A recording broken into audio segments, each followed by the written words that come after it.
Good morning students. कैसे हो आप लोग? मैं हूं आपका साहिद सर और आज मैं आप लोगों का स्टार्ट करने जा रहा हूं क्लास 10th का साइंस का पोर्शन फिजिक्स। और फिजिक्स के अंदर मैं स्टार्ट करने जा रहा हूं आप लोगों का सबसे पहला chapter first, that is electricity. Chapter first के बारे में हम लोग बात करने जा रहे हैं। वो चैप्टर कौन सा है बच्चों? इलेक्ट्रिसिटी। आज बेसिकली हम इस चैप्टर का जनरल इंट्रोडक्शन के बारे में सीखेंगे। इलेक्ट्रिसिटी क्या है and how does electricity flows, electricity किस तरीके से फ्लो होती है, यही चीज़ें आज हम सीखने वाले हैं। ठीक, सब ध्यान से सीखेंगे बच्चों, बहुत ध्यान से आप लोग बैठ जाएंगे। उसके बाद पॉइंट टू पॉइंट हम लोग बात करेंगे। तो बच्चों, अगर मैं इसके नाम से ही देखूं, इलेक्ट्रिसिटी,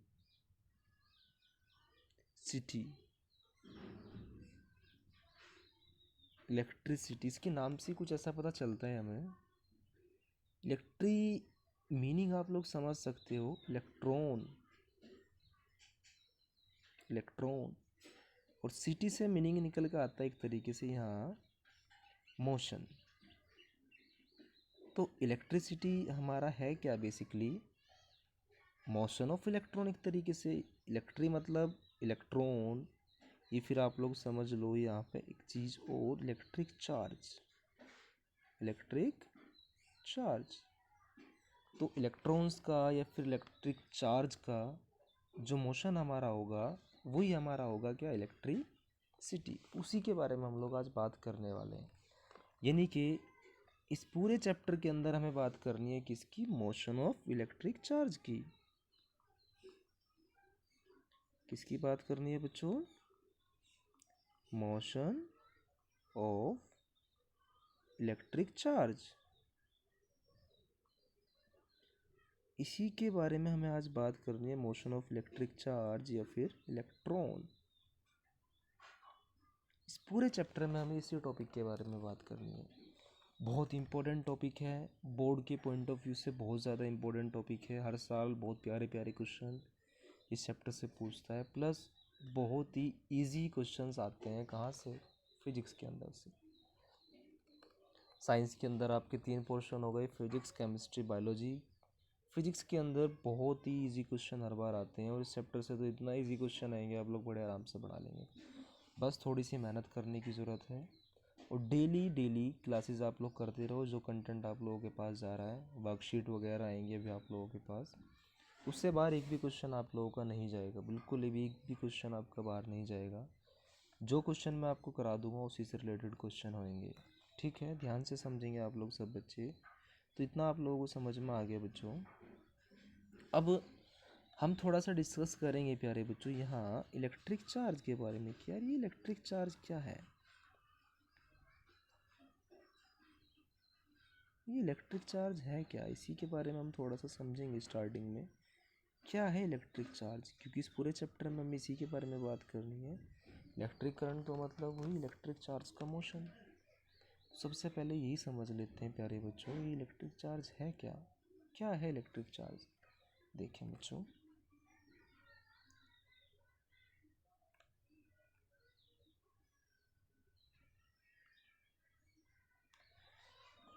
बढ़ते हैं आगे की तरफ। अब ये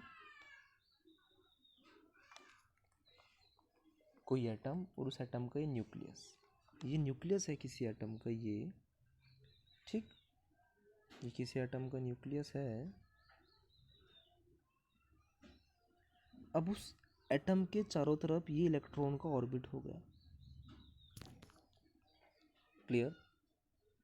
बढ़िया। न्यूक्लियस के अंदर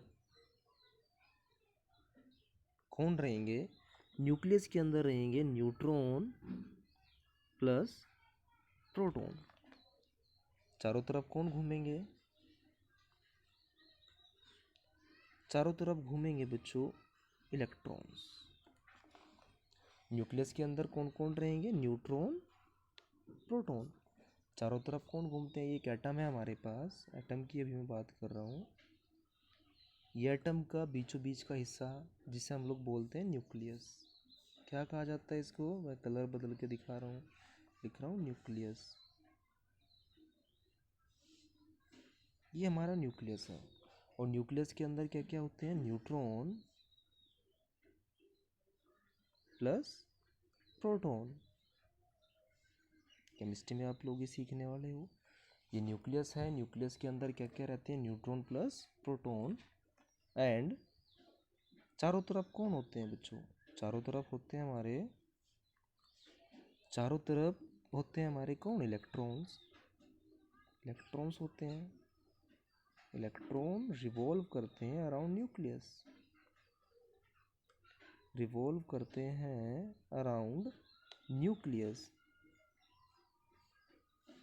इलेक्ट्रॉन हमारे रिवॉल्व करते हैं न्यूक्लियस के चारों तरफ। अब जो हमारा न्यूट्रॉन और प्रोटॉन है बच्चों, ये जो हमारे न्यूट्रॉन और प्रोटॉन हैं, ये आप लोग देख रहे हैं, ये दोनों ही पार्टिकल इमूवेबल होते हैं। इमूवेबल, इमूवेबल का मतलब ये पार्टिकल हमारे मूव नहीं कर सकते, कैन नॉट मूव। बस खाली कहाँ रहेंगे, न्यूक्लियस के अंदर घूमते रहेंगे, बाहर नहीं जाएंगे। इसलिए ना हम लोगों ने क्या नाम दिया, इमूवेबल, यानी कि जो मूव नहीं कर सकते। और हमने इलेक्ट्रॉन्स को कैसा नाम दिया, इलेक्ट्रॉन्स तो रिवॉल्व कर सकते हैं, that means can move. Electron तो हमारे बड़े आराम से मूव कर सकते हैं, घूम फिर सकते हैं। इतना क्लियर है, इतना समझ में आया मेरे सब बच्चों को। तो क्या पता चला हमें यहाँ, एटम, एटम के अंदर न्यूक्लियस, न्यूक्लियस के अंदर न्यूट्रॉन और प्रोटॉन, चारों तरफ कौन घूम रहे हैं, इलेक्ट्रॉन्स। न्यूक्लियस के अंदर होते हैं न्यूट्रॉन और प्रोटॉन, दोनों कैसे होते हैं, इमूवेबल। इमूवेबल का मतलब मूव करेंगे लेकिन न्यूक्लियस के अंदर, अंदर न्यूक्लियस से बाहर नहीं आएंगे। इलेक्ट्रॉन चारों तरफ रिवॉल्व कर रहे हैं बेटा, that means we can say that electron can move. Electron तो मूव कर सकते हैं, चल रहे हैं इलेक्ट्रॉन, बहुत अच्छी बात। अब इसके बाद अगर मैं बात करूं, प्यारे बच्चों, number of proton normally, initially number of proton equals to होंगे नंबर ऑफ इलेक्ट्रॉन्स की। बहुत अच्छे, number of proton equals to होंगे नंबर ऑफ इलेक्ट्रॉन्स की। जितने प्रोटॉन उतने इलेक्ट्रॉन, दोनों बिल्कुल बराबर होते हैं, दोनों की काउंटिंग बराबर हो गई। अब इलेक्ट्रॉन प्रोटॉन के बीच में एक फोर्स वर्क करता है, इलेक्ट्रॉन प्रोटॉन के बीच में एक फोर्स वर्क करता है, इलेक्ट्रॉन और प्रोटॉन के बीच में एक फोर्स वर्क काम करता है। और वो फोर्स कैसा होता है, वो होता है अट्रैक्टिव फोर्स। इलेक्ट्रॉन प्रोटॉन्स के बीच में, किस किस के बीच में बच्चों, इलेक्ट्रॉन प्रोटॉन के बीच में एक फोर्स काम करता है। और वो कैसा है फोर्स, कलर बदल के लिख रहा हूँ मैं फोर्स का, वो कैसा फोर्स है, अट्रैक्टिव। अभी चार्ज की तरफ ही पढ़ रहे हैं, कंफ्यूजन नहीं होना बिल्कुल भी। वो फोर्स कैसा है, अट्रैक्टिव। अब आगे अगर मैं पढ़ूं तो protons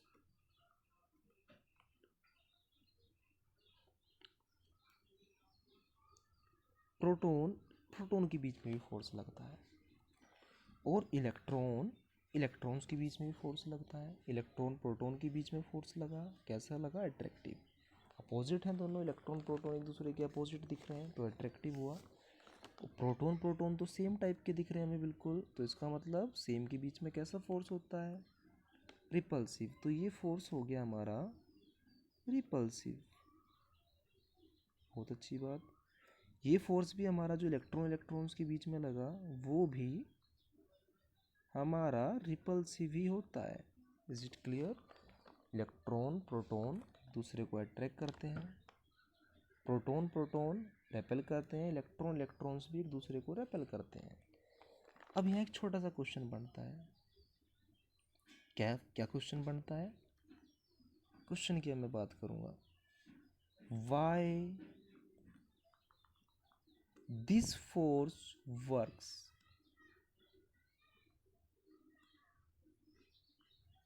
question number 1, question mark लगा दिया। एक क्वेश्चन यहाँ राइज हुआ, ये फोर्स क्यों लग रहा है। दूसरा question, what is the name of this force, what is the name of this force. अब आपको समझ में आ रहा होगा।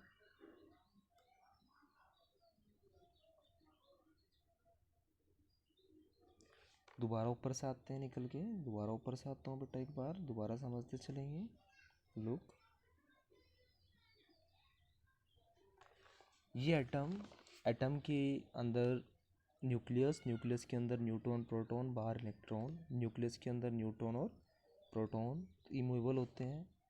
इलेक्ट्रॉन चारों तरफ घूम रहे हैं, इलेक्ट्रॉन मूव कर सकते हैं, पता लगा इतना हमें।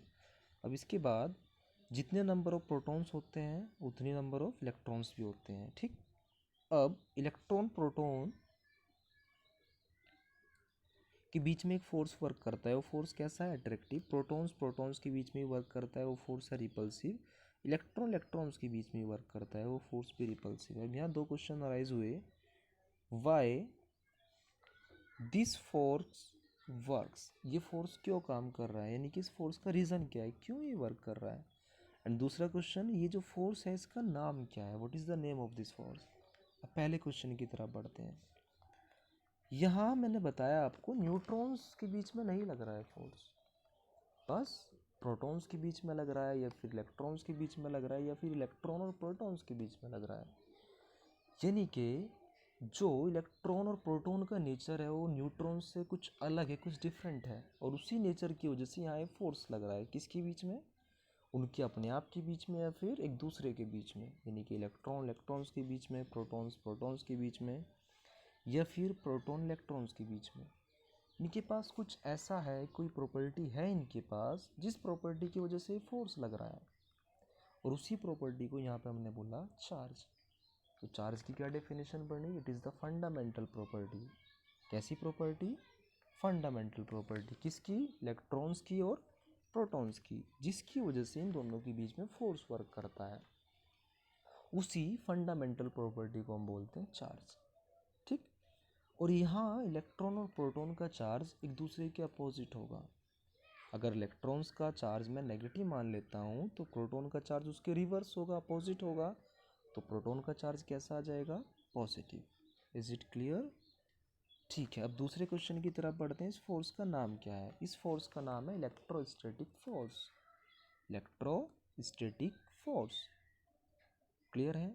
तो चार्ज क्या हुआ, चार्ज एक फंडामेंटल प्रॉपर्टी है इलेक्ट्रॉन और प्रोटॉन्स की, जिसकी वजह से इन दोनों के बीच में एक फोर्स लगता है। कौन सा फोर्स, इलेक्ट्रोस्टैटिक फोर्स। उसी फंडामेंटल प्रॉपर्टी को हम बोलते हैं चार्ज। तो क्या पता चला, charge is the fundamental property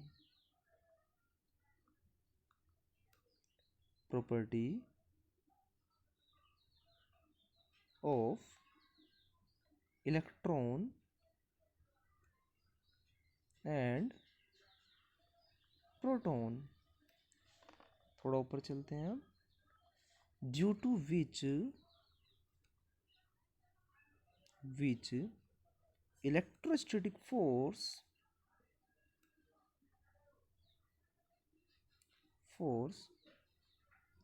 acts between them, जिसके कारणवश उन दोनों के बीच में एक फोर्स काम कर रहा है। कौन सा फोर्स, इलेक्ट्रोस्टैटिक फोर्स। ध्यान से सुनेंगे, कौन सा फोर्स, इलेक्ट्रोस्टैटिक फोर्स। क्यों लगा, चार्ज की वजह से। किसके पास है, इलेक्ट्रॉन और प्रोटॉन के पास। किसके पास नहीं है, न्यूट्रॉन के पास नहीं है। दोबारा सुनेंगे, पहला क्वेश्चन था व्हाई दिस फोर्स एक्ट, तो this force act due to charge. Charge किसके पास होता है, इलेक्ट्रॉन और प्रोटॉन के पास। दूसरा क्वेश्चन, इस फोर्स का नाम क्या है, इस फोर्स का नाम है इलेक्ट्रोस्टैटिक फोर्स। इतना क्लियर हुआ। अब आगे बढ़ते हैं, प्यारे बच्चों। अब एक बात और पता चली, क्या पता चली, charge of proton is equal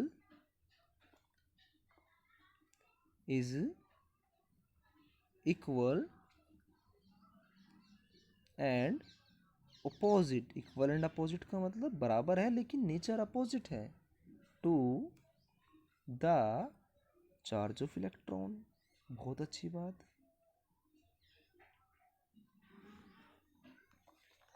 क्या पता चला, जो प्रोटॉन का चार्ज है वो इक्वल है किसके चार्ज के, चार्ज ऑफ इलेक्ट्रॉन के।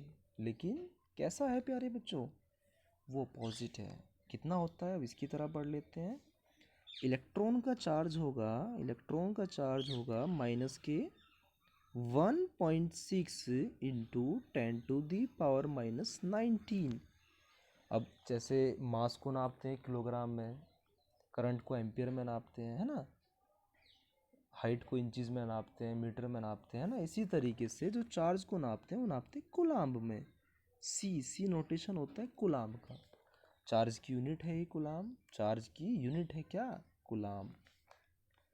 अब अगर मैं आगे बढ़ूं तो प्रोटॉन का चार्ज भी बिल्कुल सेम होगा लेकिन पॉजिटिव होगा, प्लस 1.6 इंटू 10⁻⁻19, वही बिल्कुल यूनिट कूलाम्ब। कूलाम्ब कूलाम्ब तो लिख देता हूँ मैं इसकी यूनिट लिख देता हूँ मैं इसकी। यूनिट हो जाएगी इसकी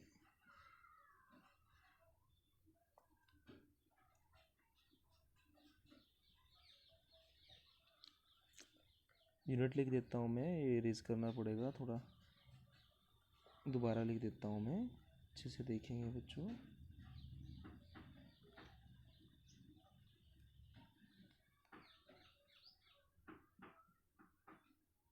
कॉलम, ये इसकी यूनिट होती है, डिनोट करते हैं कैपिटल सी से। Is it clear? इतना समझ में आया? होप मेरे सब बच्चों को अच्छे से समझ में आ गया इतना। ठीक है, आगे बढ़ें बच्चों। तो हमें पता चला जितना चार्ज इलेक्ट्रॉन का होता है उतना ही चार्ज प्रोटॉन का होता है। यूनिट इसकी हो गई कूलाम्ब। अब एक चीज़ मैं आपको ऑलरेडी बता चुका हूँ, एटम के अंदर जितना नंबर ऑफ प्रोटॉन ऑलरेडी बता चुका हूँ उतनी ही number of electron, number of electron बता चुका हूँ ये चीज़ आपको। यानी कि अगर ये कोई एटम है मेरे पास, ये एटम का न्यूक्लियस जहाँ प्रोटॉन है यहाँ इलेक्ट्रॉन है, जितना प्रोटॉन उतना इलेक्ट्रॉन। यानी कि जितना इसके पास पॉजिटिव उतना ही इसके पास नेगेटिव। सेम वैल्यू पॉजिटिव है, सेम वैल्यू नेगेटिव है। जब दोनों को ऐड करेंगे तो ऐड करने के बाद कितना चार्ज आएगा, ज़ीरो। तो पता चला एटम का जो चार्ज होता है, atom charge of atom is zero. Atom के पास तो कोई चार्ज नहीं है, इज ज़ीरो। और जिसके पास ज़ीरो चार्ज होता है उसे बोला जाता है न्यूट्रल। क्या बोला जाता है, न्यूट्रल। सो एटम तो न्यूट्रल हुआ, एटम तो न्यूट्रल है हमारा। इतना भी हमको समझ में आ गया भाई, एटम तो न्यूट्रल है। बात है चार्ज फिर आता कैसे है। लुक, इसके बाद की बात आपको बता चुका हूँ, क्या बता चुका हूँ कि प्रोटॉन मूव नहीं कर सकता। कौन मूव कर सकता है, इलेक्ट्रॉन। देखते हैं अब, ये न्यूक्लियस, अरे वाह, प्रोटॉन और न्यूट्रॉन दोनों हैं इसके अंदर। ये ऑर्बिट, ऑर्बिट के अंदर कौन है, इलेक्ट्रॉन। जितने प्रोटॉन उतने इलेक्ट्रॉन, यानी कि जितना पॉजिटिव उतना ही नेगेटिव। अब एक इलेक्ट्रॉन बाहर निकल गया तो जितने इलेक्ट्रॉन थे उससे एक कम हो गया। जितनी वैल्यू नेगेटिव थी, जितना चार्ज नेगेटिव था उससे कम नेगेटिव हो गया। पॉजिटिव चार्ज तो अब भी उतना का उतना ही है और नेगेटिव चार्ज पहले से अब कम हो गया। समझ रहे हो? तो इस पॉजिटिव और नेगेटिव वैल्यू को जब जोड़ेंगे तो जोड़ने के बाद रिजल्ट कैसा चार्ज बचेगा, इलेक्ट्रॉन निकल गया। जब इलेक्ट्रॉन निकल गया तो नेगेटिव वैल्यू छोटी हो गई, नेगेटिव चार्ज छोटा हो गया, पॉजिटिव चार्ज उतना का उतना ही है। तो जब दोनों को ऐड करेंगे तो ऐड करने के बाद कैसा चार्ज बचेगा बच्चों, पॉजिटिव। कितना बचेगा, एक प्रोटॉन ज़्यादा हो गया, एक इलेक्ट्रॉन से प्रोटॉन ज़्यादा हो गया। क्योंकि जितने नंबर ऑफ प्रोटॉन थे उतने नंबर ऑफ इलेक्ट्रॉन थे, दोनों का चार्ज कैंसिल आउट हो जा रहा था। अब इलेक्ट्रॉन एक बाहर निकल गया, इलेक्ट्रॉन एक बाहर निकल गया, तो प्रोटॉन उतने की उतनी है लेकिन इलेक्ट्रॉन एक कम हो गया। तो ओवरऑल अगर हम देखें तो यहाँ प्रोटॉन एक ज़्यादा है। जब एक प्रोटॉन ज़्यादा है तो इसके पास एक प्रोटॉन का चार्ज है, और वो कितना होता है 1.6 इंटू 10⁻⁻19 कूलम। तो पता चला जब इलेक्ट्रॉन बाहर निकलेगा तो पॉजिटिव चार्ज आएगा, कितना आएगा, इतना। और अगर दो इलेक्ट्रॉन बाहर निकल जाते हैं तो दो प्रोटॉन्स ज़्यादा हो गए तो चार्ज कितना आएगा, बिल्कुल पॉजिटिव आएगा। मेरे बच्चे समझ रहे हैं, कितना आएगा 2 इंटू 1.6 इंटू 10⁻⁻19 कूलम। अगर 10 इलेक्ट्रॉन्स, ये 20 इलेक्ट्रॉन्स बाहर निकल जाते हैं तो अब क्या हुआ मेरे बच्चों, प्रोटॉन्स ज़्यादा हो गई। कितने ज़्यादा हो गई, 20 ज़्यादा हो गए इलेक्ट्रॉन से, तो कितना चार्ज आ जाएगा 20 into 1.6 into 10⁻⁻19 coulomb. Is it clear मेरे बच्चों को, होप ये समझ में आया। तो ये तो था चार्ज, कैसा चार्ज लाने का तरीका, पॉजिटिव चार्ज लाने का तरीका। नेगेटिव भी आ सकता है कब, देखो ये न्यूक्लियस के अंदर न्यूट्रॉन और प्रोटॉन, चारों तरफ घूम रहे हैं इलेक्ट्रॉन्स। अब अगर इसके अंदर इलेक्ट्रॉन्स दिए जाते हैं, अब क्या होगा सोचो, प्रोटॉन्स उतने के उतने ही हैं, इलेक्ट्रॉन्स बढ़ जाएंगे। जब बाहर से इलेक्ट्रॉन आप दोगे, मान लो पहले 10 इलेक्ट्रॉन थे, एक और दिया, 10 प्रोटॉन थे 10 इलेक्ट्रॉन थे, तो 10 प्रोटॉन का चार्ज 10 इलेक्ट्रॉन के चार्ज के बराबर, पर अपोजिट है, जुड़ने के बाद 0 आ गया। अब एक इलेक्ट्रॉन आपने से और दिया, ये वाला इलेक्ट्रॉन, ये वाला इलेक्ट्रॉन आपने से और दिया, तो 11 हो गए, एक ज़्यादा हो गया बच्चों। तो इस बार इलेक्ट्रॉन का चार्ज बड़ा हो गया, कितना ज़्यादा हो गया, जितना एक इलेक्ट्रॉन का चार्ज है। तो कितना, कैसा चार्ज आएगा इस बार आना है नेगेटिव चार्ज। कितना आना है, -1.6 इंटू 10⁻⁻19 कूलम। अगर यही 5 इलेक्ट्रॉन ले लेता है, कितने इलेक्ट्रॉन, 5, तो चार्ज कितना आएगा इस बार मेरे बच्चों, इसका 5 इंटू 1.6 इंटू 10⁻⁻19 कूलम। और अगर ये ही n इलेक्ट्रॉन ले लेता है, कितने, n इलेक्ट्रॉन्स अगर ये ले लेता है, तो उस केस में नेट चार्ज होगा Q is the symbol of net charge, equals to n into 1.6 into 10⁻⁻19 coulomb. Is it clear. तो होप मेरे बच्चों को समझ में आया।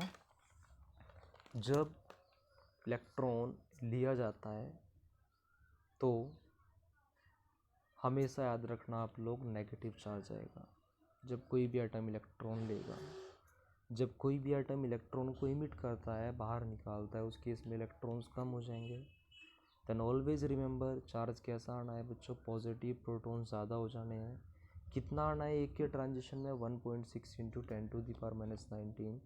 और जितने इलेक्ट्रॉन्स लेगा या जितने इलेक्ट्रॉन्स देगा, ये चार्ज उतना ही टाइम्स हो जाता है। मान लो 10 इलेक्ट्रॉन्स लिए तो एक की वजह से चार्ज आना था -1.6 इंटू 10⁻⁻19। 10 लिए तो इसका 10 टाइम्स, 10 इंटू 1.6। अगर 1000 लिए तो 1000 इंटू 1.6। 1 लाख लिए तो 1 lakh into 1.6 into 10⁻⁻19 coulomb. Hope आप लोगों को